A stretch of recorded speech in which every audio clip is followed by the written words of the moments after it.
I love RPGs. While I played Sonic and Mario way back in the early 90s, I never felt emotionally invested in games. That was until I found a modded PS1 back at a garage sale shortly after the PS2 launched. I had paid $60 for it and got a folder full of games that may or may not be 100% legal, but a few of them were, and one of those was Final Fantasy IX. Now back then, I only had dial-up internet, and I wasn't really able to do a lot of video game research, so I honestly didn't really know what an RPG was. My family had always been partial to Nintendo consoles, and we did have a Genesis growing up where I played Sonic, as mentioned earlier, but there weren't really a lot of RPGs on the N64, which was, the first major console where I was really heavily invested in games. And nobody else in my family really showed interest in RPGs. But when I played Final Fantasy IX, I felt something I'd never really felt before playing a video game. There were legitimately interesting characters, and they weren't just mascots that I'd grown up with. There was an endearing world with lore and side quests, and a difficulty I frankly hadn't experienced before. Those battles, as easy as they might seem nowadays, they had a lot of depth, and as a kid, I was just so enamored by it. Since then, I've played a lot of JRPGs. And I would even consider my favorite genre to be JRPGs. So when I picked up the demo for Etrian Odyssey IV a few years back, I was excited. The map drawing concept seemed really cool, and the battle system seemed like a throwback to the original JRPGs that I'd played. I played through the demo, and honestly I enjoyed my time with it a lot. So when the final game finally went on sale for around $10 on the eShop, I couldn't resist. I picked it up and then shelved it, waiting for the day I truly wanted to experience that type of gameplay. And it turns out, that day came about a week ago. So in the Etrian Odyssey games, there's really no pre-built characters. You create everyone in your party, then go out to stratums or labyrinths, and try to make your way through them. And yes, I didn't actually know what a stratum was until I started researching the Etrian Odyssey series. But essentially they're mazes. This means that there's no emotional connection to any of your characters unless you're the kind of person that can become attached to blank slates. Which you can, because it's difficult to not care about these characters that you spend time with who die a lot. But I didn't feel a lot of connection. There's no real character interaction between them, no personality to them, but they're just bodies of stats, essentially, that you work to improve. So the main flow of the game is diving into these labyrinths and slowly working through them. You make a little progress, fight some battles, and then you return to town to heal, buy, and sell items, and then dive right back into those dungeons. That's the gameplay loop in Etrian Odyssey. And as cliche as this is, it's similar to Dark Souls.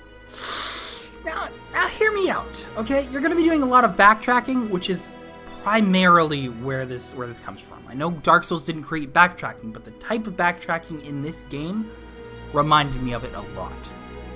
You essentially work to just make it a little further each time, in the same way you tried to get to bonfires in Dark Souls.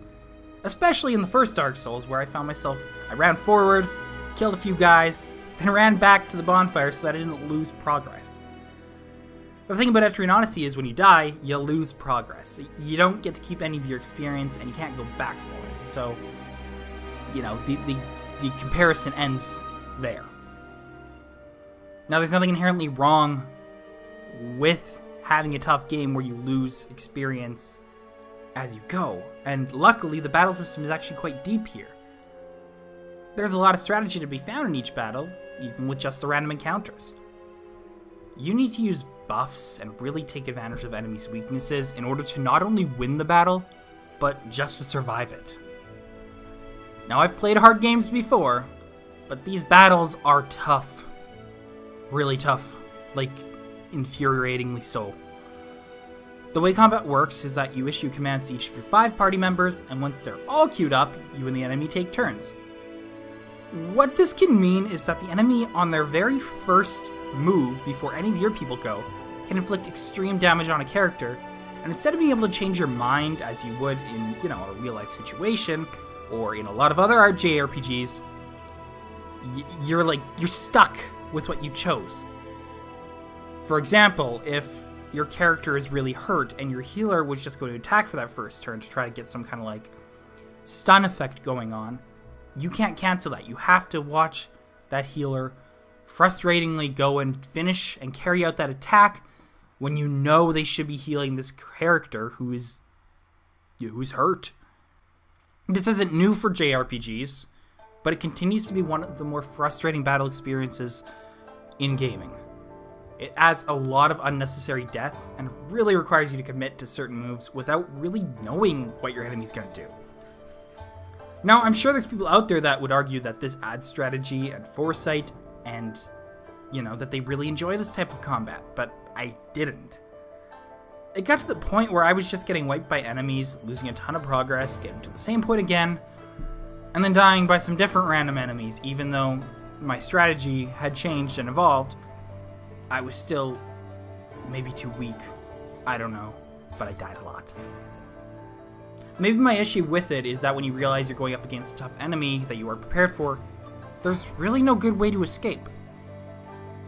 There are these things called burst skills in the game, and early on you get one that essentially allows you a very good chance to escape, but if you happen to run into an enemy and that burst skill isn't loaded up, using the actual escape option in the menu can take a lot of time to actually work. There have been times when I have to sit there 5-10 turns just trying to run away as my team slowly dies, and there's nothing I can do. You just have to sit there and wait for either death or for some luck that you're finally going to escape. So, I've been nagging on the battle system here, but it's not that bad, honestly. What helps to make it a little more bearable is the skill trees. In addition to your regular stat buffs from leveling up, you also get a skill point at each level. You can use these on any number of interesting skills that vary based on each character's class. And this is where I feel the real strategy comes from and how I could see people actually really enjoying these games. You really need to think about what kind of character you're building and then invest those points accordingly, because you can make a bad character. You can invest in the wrong points and have it be totally worthless. But investing in the right points can have a profound impact on the battles you face, and they do help to keep things interesting. What really makes the dungeons good, though, and what really kept me going for as long as I played, was the map system. In the Etrian Odyssey games, you draw your own map with the stylus. Every wall, secret passage, interesting item, and spot of water, they all need to be filled in manually. While some could argue this is tedious, I actually found it really refreshing. I felt like I was actually exploring, like I was finding places no one had seen before. And then you get to the end and you filled out the map entirely, you feel a real sense of accomplishment. And that's the feeling that really kept me going for about 20 hours. As at this point I feel I need to come clean and admit that I didn't beat Etrian Odyssey IV. I started this review talking about Final Fantasy IX and its characters and lore for a reason. And that's so that you would have context when I tell you that this game wasn't for me. Now, Etrian Odyssey is not at all a bad game, and I could totally see how a lot of people would fall in love with this series. It has that hardcore, satisfying feeling when you make progress, and it really allows a lot of customization of your team. Unfortunately, that customization comes at the cost of its story. If you play this game, you're playing it for the gameplay, and while I do personally play games specifically for gameplay a lot of times, this one didn't ever hook me. It was too frustrating, and the amount of RPGs I still have to conquer that have better stories and more interesting worlds, I just couldn't justify continuing this one. I wasn't having fun. I do want to point out that I don't think I'm done with the series. In fact, there's a lot of things I like about the game. It's visually interesting, and the soundtrack is absolutely phenomenal. If anything I take for the game, it's going to be the soundtrack. I will listen to that outside of this. The atmosphere in the game, too, is super foreboding and mysterious, and I really dug it. It was just so hard and so tedious that I find myself not wanting to pick it back up. If it wasn't so frustrating, I really think I could have enjoyed this. And so I do intend to come back to the game at some point in the future and play on casual. I've heard a lot of people end up turning down the difficulty at some point, and I can see why. But I was too stubborn to do it when I started getting frustrating, and now I'm kind of burnt out on it. And so I think I need a break, come back to it fresh, start a new game, play on casual. So this isn't really a game I can either recommend or not recommend, but I think it's for a certain gamer, and I think certain gamers will really enjoy it. This is the kind of game that's for those who've played first-person dungeon crawlers and want to re-experience those, since we really haven't had a lot of them lately. This game is for people who grew up playing Dungeons & Dragons, the people who like their RPGs with stats and not bogged down by tales of angsty teens trying to save the world. This is for the explorers, the ones who really like grinding and really like earning the right to see new things. Because you really do have to earn it. You don't just get it handed to you. You can't just run from everything or just conquer everything super easily. You have to fight for your life with each step. One day I hope to join that elite group of people who can truly appreciate something this hardcore. For now, however, this is going to be one of those games that I shelve, not having completed it. Thanks for watching, and if you've played an Etrian Odyssey game, let me know your favorite and least favorite parts. Let me know your suggestions, and, if you had the same struggle I did with the game. Anyway, this has been Final Bit Gaming, signing off.